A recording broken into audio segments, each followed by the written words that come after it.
মমতা বন্দ্যোপাধ্যায় এত মানে কি বলবো মাথার কোন জায়গায় চলে গেছে, তিনি বিচারপতিদের সামনে বলছেন যে ডেমোক্রেসিকে রক্ষা করুন, এবং সেটা বলতে গিয়ে তিনি বলছেন যে এজেন্সিগুলো এজেন্সিগুলো ধরপাকড় করছে, এজেন্সিগুলো রাজনৈতিক উদ্দেশ্য প্রণোদিত ভাবে কাজ করছে, এগুলোকে মানে আটকানোর আহ্বান জানালেন। তিনি বললেন যে সংবাদ মাধ্যমগুলো নাকি মানে কি বলবো কোনো ঘটনা কনক্লুশনে আসার আগেই তারা ট্রায়াল বসিয়ে দিচ্ছে, এই নিয়ে সংবাদ মাধ্যমের উপর তোপ রাখলেন, এবং শুধু কি কি বডি ল্যাঙ্গুয়েজটাতে তিনি কথা বললেন আপনারা একবার দেখুন। বিচারপতিদের সামনে একটা রাজনৈতিক মঞ্চ তিনি বানিয়ে ফেললেন। এর পুরো বিশ্লেষণে আসবো আপনাদের সামনে, কিন্তু তার আগে একবার দেখে নিন মুখ্যমন্ত্রী কি বলেছিলেন।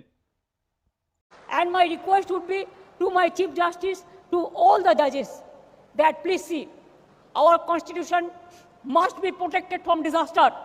Our democracy must be protected from the disaster.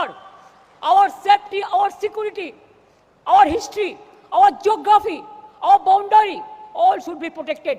And media should not go for media trial before finalizing any cases. This is nowadays a trend to malign the people. And please see, there are so many agencies are defaming, deliberate attempt to defame. Please protect the people. I am not saying for me, I am saying save democracy.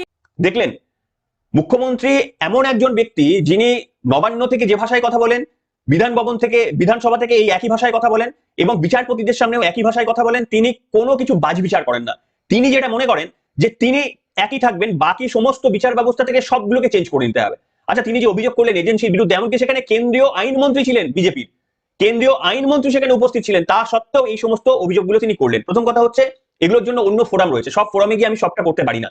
আর দেখুন বিচারপতিরা তো এবার বুঝতে পারলেন যে এই যে কোন প্রশাসনের আন্ডারে একটা পশ্চিমবঙ্গ চলছে, এবার তো বুঝতে পারলেন। ভাবুন একবার যে ইডি, সিবিআই, কেন্দ্রীয় তদন্তকারী সংস্থা কোন সাধারণ মানুষের বাড়ি গেছে, একবার বলতে পারবেন কোন সাধারণ মানুষের বাড়ি গেছে যে মমতা বন্দ্যোপাধ্যায় এতটা ওখানে মানে একেবারে হাত পা ছুড়ে এরকম এরকম করে কথা বলছিলেন, রাজনৈতিক মঞ্চে যেমন কথা বলা হয় ওই রকম ভাবে কথা বলছিলেন। এই যে কেন্দ্রীয় তদন্তকারী সংস্থা নিয়ে তার যে এত গুরুতর আপত্তি, তো তিনি বলতে পারবেন যে কোন সাধারণ মানুষকে ডিস্টার্ব করতে গিয়েছে এই কেন্দ্রীয় তদন্তকারী সংস্থা।